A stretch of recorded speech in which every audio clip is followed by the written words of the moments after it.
तसेच आज सावंतवाडी उपजिल्हा रुग्णालय मधील जी रिक्त पदे आहेत ती पदे जेव्हा भरली गेली नाहीत तर आज जवळपास काल डॉक्टर वजराटकर सर रिटायर झालेले आहेत. त्याचप्रमाणे आता यानंतर डॉक्टर ऐवळे सर पण रिटायरमेंटच्या मार्गावर आहेत.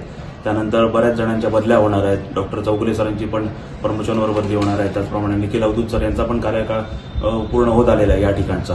तर आम्ही या ठिकाणी डॉक्टर ऐवळे सरांच्या एक्सटेन्शनसाठी मागणी केलेली आहे.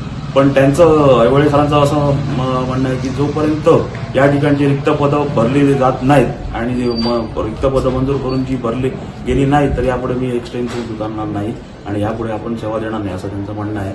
तसेच हे रुग्ण कल्याण नियामक समितीचा हा बोर्ड आहे. हा जो बोर्ड आहे हा फक्त नावावरती उपस्थित आहे, पण इथे जर सत्य जागेवर जर तुम्ही येऊन बघाल तर या ठिकाणी एकही यातील जे महत्वाचे जो डॉक्टर एच.एस. पाटील आहेत जे अध्यक्ष आहेत या समितीचे ते कधीच हजर राहत नाही. त्याचप्रमाणे प्रांताधिकाऱ्यांचं जे पद आहे ते ठेवलेलं गेलेलं आहे. त्याचप्रमाणे सावंतवाडी नगर परिषदेचे जे मुख्याधिकारी आहेत त्यांचं सुद्धा पद ठेवलं गेलेलं आहे, पण हे पण कधी हजर राहत नाहीत. जर समितीचे जर अध्यक्ष जर या मिटिंगला हजर राहत नाही तर त्या मिटिंगला अर्थ काय? नाग या ठिकाणी येऊन वेळ फुकट घालवायचा का? आरोग्याच्या प्रश्नासंदर्भात या ठिकाणी हे प्रशासन गांभीर्याने घेत नाही आहे का?